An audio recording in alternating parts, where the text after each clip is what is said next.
Hi, I'm Clark Dennis Cundiff, and I'm the pastor of Bay Lake United Methodist Church on 4300 Shore Drive in Virginia Beach, Virginia. Coming to you this morning on Sunday, October 24th, 2021.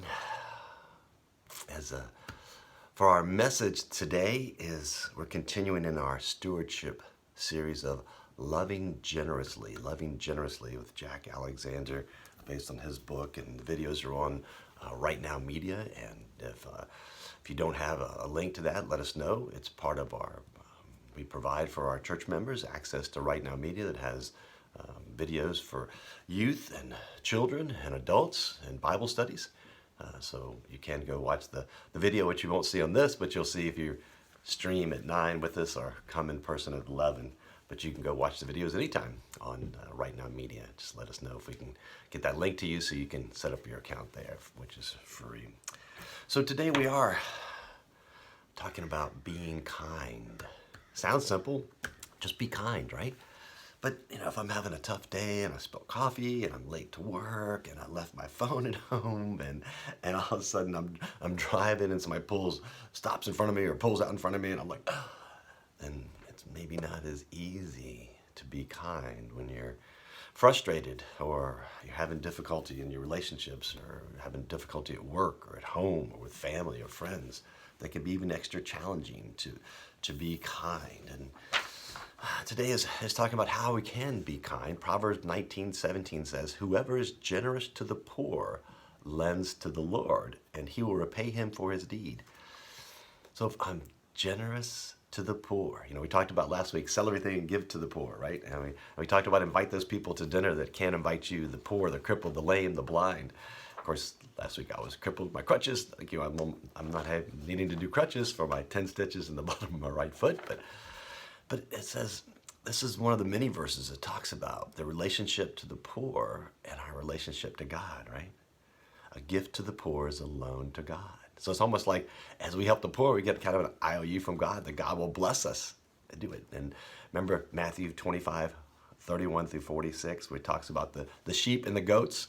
God doesn't want no stinky goats, right? Just wants, stinky sheep. But he separates the people like he does sheep from the goats.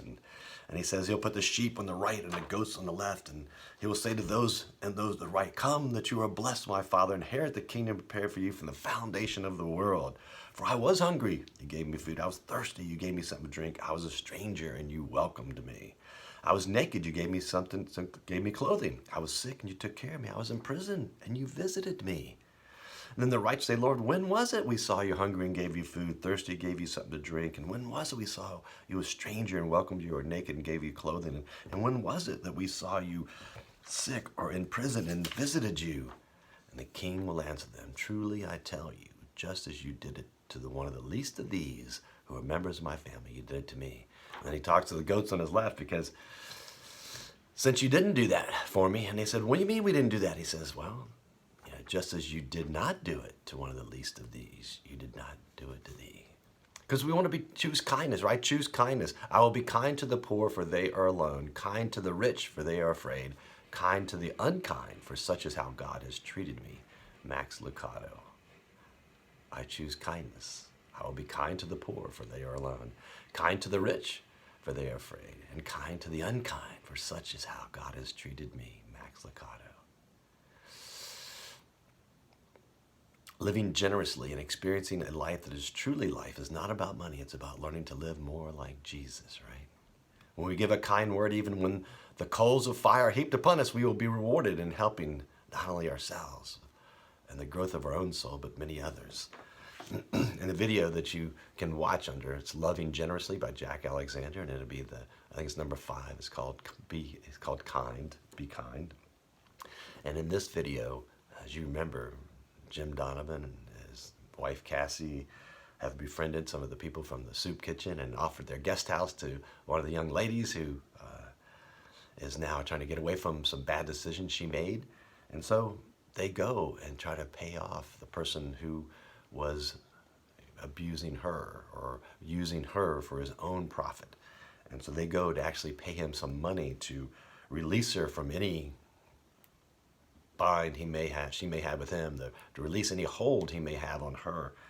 And they go to do that, the four of them. And of course, you have Thomas, who's blind. You have Chuck, who's from the soup kitchen. You have Ray, who's the gardener that now has the seed place. And you have Jim Donovan and one of his friends from the country club. And so they're there, and they're trying to pay this guy off, and they give him the money. Said, "Here, leave her alone. You know, her debt is paid." And then they get arrested. Undercover police are there. They arrest them all for solicitation, and they finally get the confusion out. But in that discussing, they talk about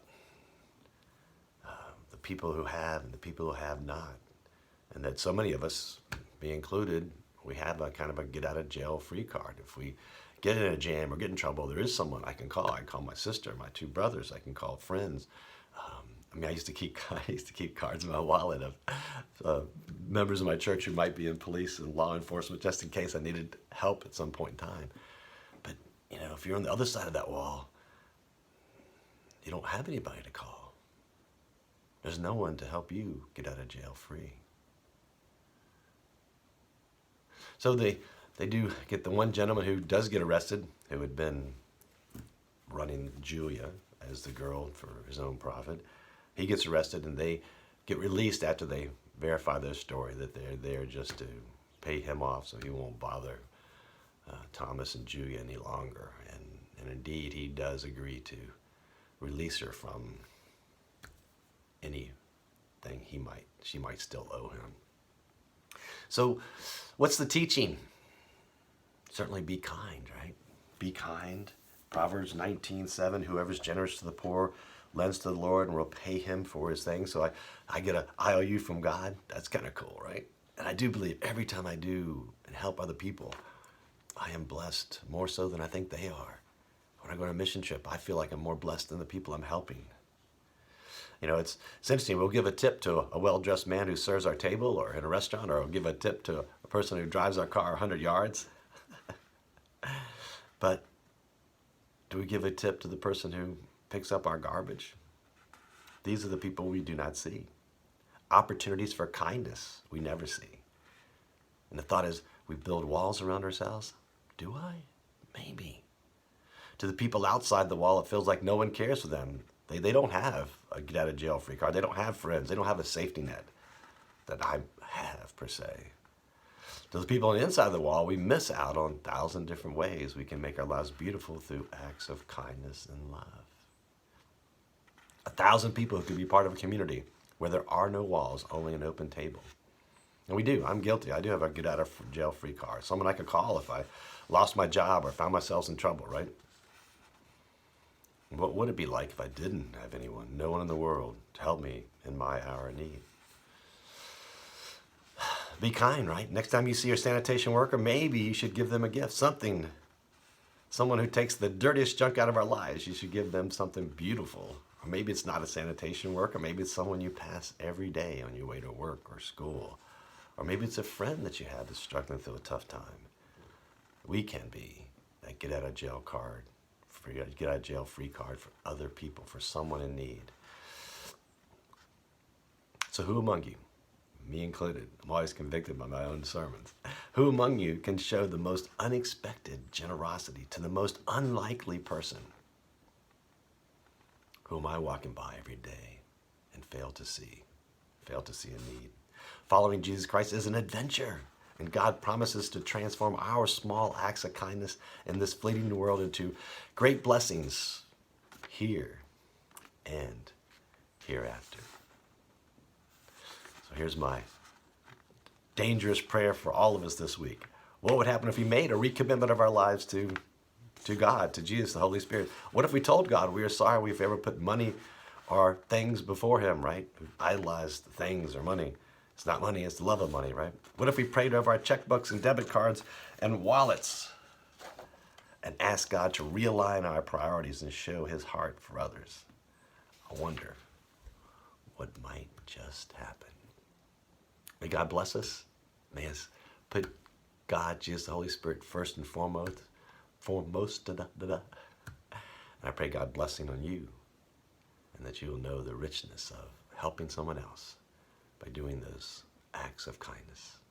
Take care. God bless. Bye-bye.